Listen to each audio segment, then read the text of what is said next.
life situations we all face. Well, I'm giving you this introduction into my life.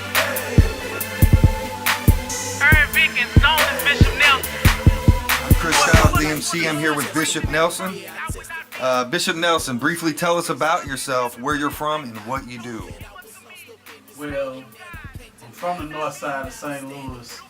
I was born and raised in St. Louis. I'm a father, and as a point of my transformation from the world, I'm now a Christian, born again. I'm a Christian rapper. I used to do secular music when I was off into the world, but now, like I said, I'm born again, and I'm converted my music from secular to Christian. This song is in dedication to you, mama. I love you. Even though I put you through so much, I still love you. I appreciate everything you've done. In your bio, I read that at a young age, you faced a tragic incident with your mother overdosing. Can you tell us a little bit about that? Yeah, I can't exactly remember the age I was, but yeah, I was playing with some friends, which was my neighbors, and they said the ambulance was downstairs, so I went downstairs, and I noticed them working with my mother, and someone had told me she had overdosed. She was real stressed and, you know, basically the pressures of this world, and she took a bunch of pills, overdosed, and in the midst of that, them putting her in the ambulance, I received word that she had died in the ambulance on the way to the hospital. And it's the miracle thing behind it was, where you witness the power of God, is that when she made it to the hospital, she was already pronounced dead, and they, you know, the Lord stepped in, intervened, and obviously it was like, he's like, it's not your time.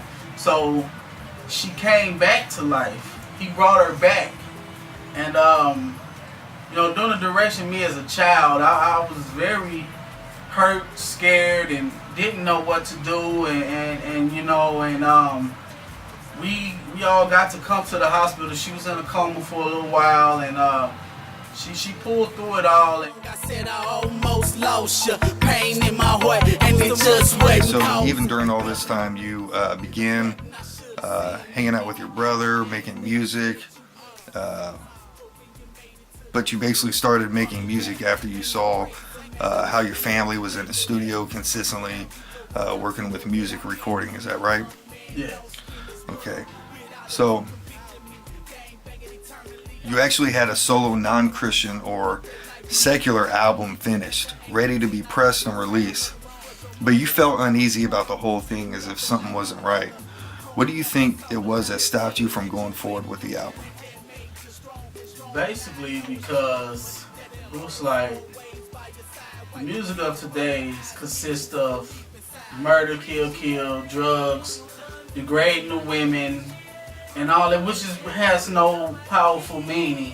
It's influencing the negative energy in music, and people grab it and they do that. So I found myself falling in the same category, but within my heart I started feeling like man, this is like easy, you know, it's just, okay, all this gangster rap and this, that, and what other. It's like, but I wanted to do some positive things too, and actually be able to spill out some things that's in my heart, and which is meaningful, which would hopefully inspire the people in the streets that hear it, and in the world, however, you know, that hears it, to be impacted by it.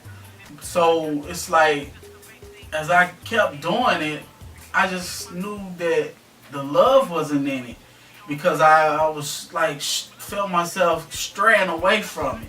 I had opportunities where I could have, me and the camp I was with, you know, we could have went major or anything, or I could have did things on my own. Have a brother in California who constantly was trying to get me out there. Come out here, you're hot, man, you're hot, and this, that, and other. But truthfully and honestly, whether no one ever knew it or not, but I will state it now that I kept myself back from any of it.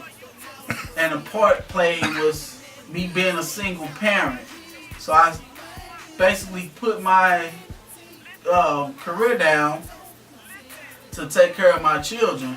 But also, overall, you know, it just wasn't a good feeling to me. So it's like I just had to pull back from it and start realizing and placing together what was going on.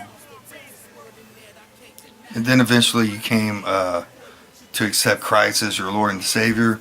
How long have you been saved, and what was your experience like when you came to Christ?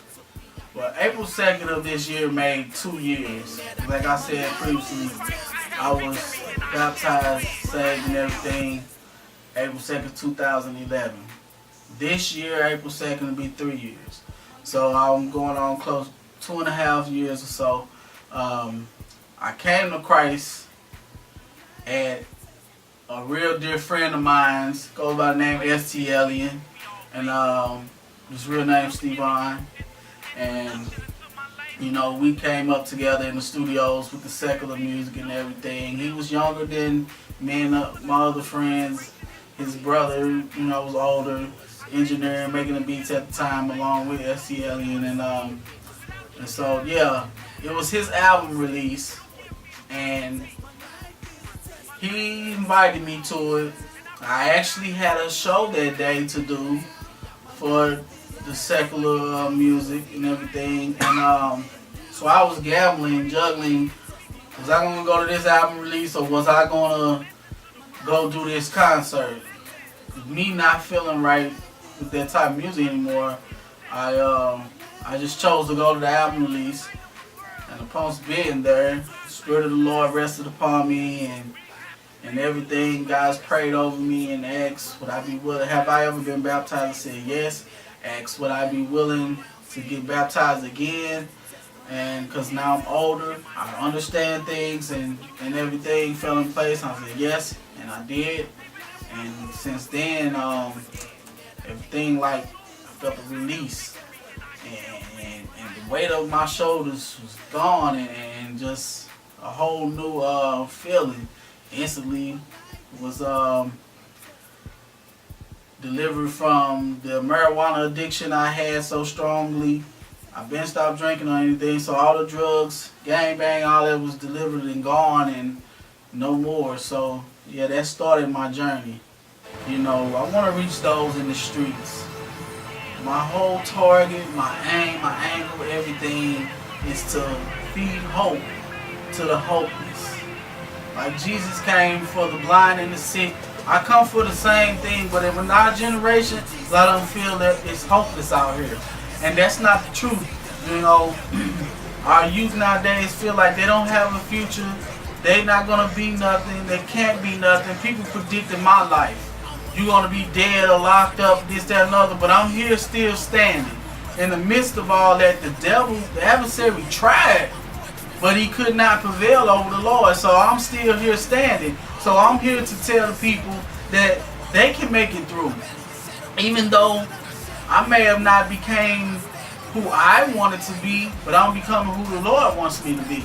So therefore, if they have dreams, let them dream. Encourage, embrace, uplift the dreams for them.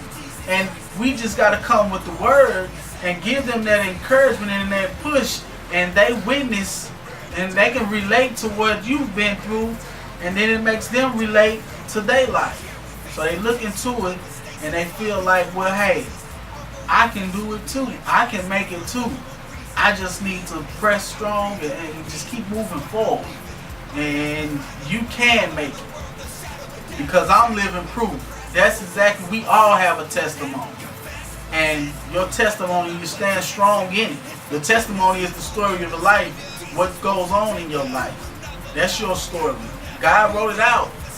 You have to walk it out.